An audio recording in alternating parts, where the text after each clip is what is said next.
ইতিমধ্যে আমি প্ৰধান শিক্ষকৰ পদ প্ৰাথমিক বিদ্যালয়ত আমি সৃষ্টি কৰাৰ কাৰণে আগবাঢ়িছোঁ, কিন্তু সকলো প্ৰাথমিক বিদ্যালয়ত প্ৰধান শিক্ষকৰ পদ সৃষ্টি নহয়। যিবিলাক প্ৰাথমিক বিদ্যালয়ত ছাত্ৰ ছাত্ৰীৰ সংখ্যা 100 বা ততোধিক আছে, সেই বিদ্যালয়বিলাকত প্ৰধান শিক্ষকৰ পদ সৃষ্টি হ'ব। ইয়াত প্ৰয়োজনীয় অনুমোদন আমি লাভ কৰিছোঁ।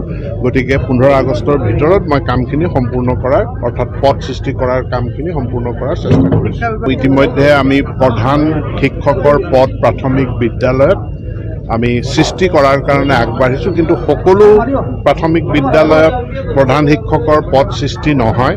যিবিলাক প্ৰাথমিক বিদ্যালয়ত ছাত্ৰ ছাত্ৰীৰ সংখ্যা 100 বা ততোধিক আছে, সেই বিদ্যালয়বিলাকত প্ৰধান শিক্ষকৰ পদ সৃষ্টি হ'ব। ইয়াত প্ৰয়োজনীয় অনুমোদন আমি লাভ কৰিছোঁ।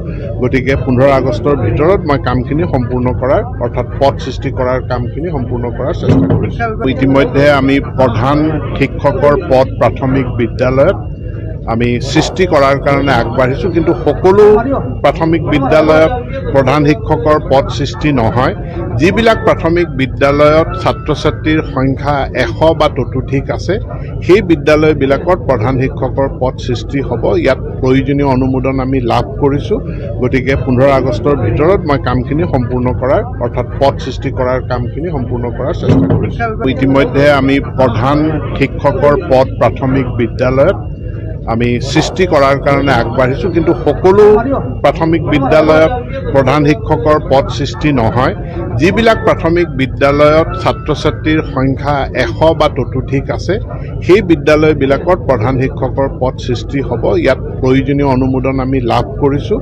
গতিকে 15 আগষ্টৰ ভিতৰত মই কামখিনি সম্পূৰ্ণ কৰাৰ অৰ্থাৎ পদ সৃষ্টি কৰাৰ কামখিনি সম্পূৰ্ণ কৰাৰ চেষ্টা কৰিছোঁ। ইতিমধ্যে আমি প্ৰধান শিক্ষকৰ পদ প্ৰাথমিক বিদ্যালয়ত আমি সৃষ্টি কৰাৰ কাৰণে আগবাঢ়িছোঁ, কিন্তু সকলো প্ৰাথমিক বিদ্যালয়ত প্ৰধান শিক্ষকৰ পদ সৃষ্টি নহয়।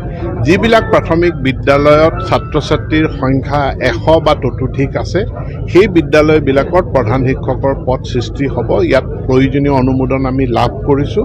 গতিকে 15 আগষ্টৰ ভিতৰত মই কামখিনি সম্পূৰ্ণ কৰাৰ অৰ্থাৎ পদ সৃষ্টি কৰাৰ কামখিনি সম্পূৰ্ণ কৰাৰ চেষ্টা কৰিছোঁ। ইতিমধ্যে আমি প্ৰধান শিক্ষকৰ পদ প্ৰাথমিক বিদ্যালয়ত আমি সৃষ্টি কৰাৰ কাৰণে আগবাঢ়িছোঁ, কিন্তু সকলো প্ৰাথমিক বিদ্যালয়ত প্ৰধান শিক্ষকৰ পদ সৃষ্টি নহয়।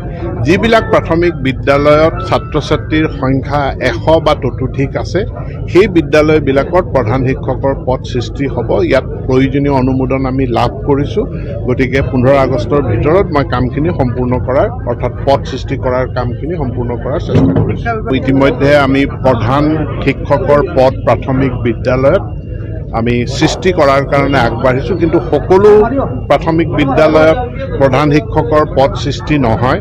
যিবিলাক প্ৰাথমিক বিদ্যালয়ত ছাত্ৰ ছাত্ৰীৰ সংখ্যা 100 বা ততোধিক আছে, সেই বিদ্যালয়বিলাকত প্ৰধান শিক্ষকৰ পদ সৃষ্টি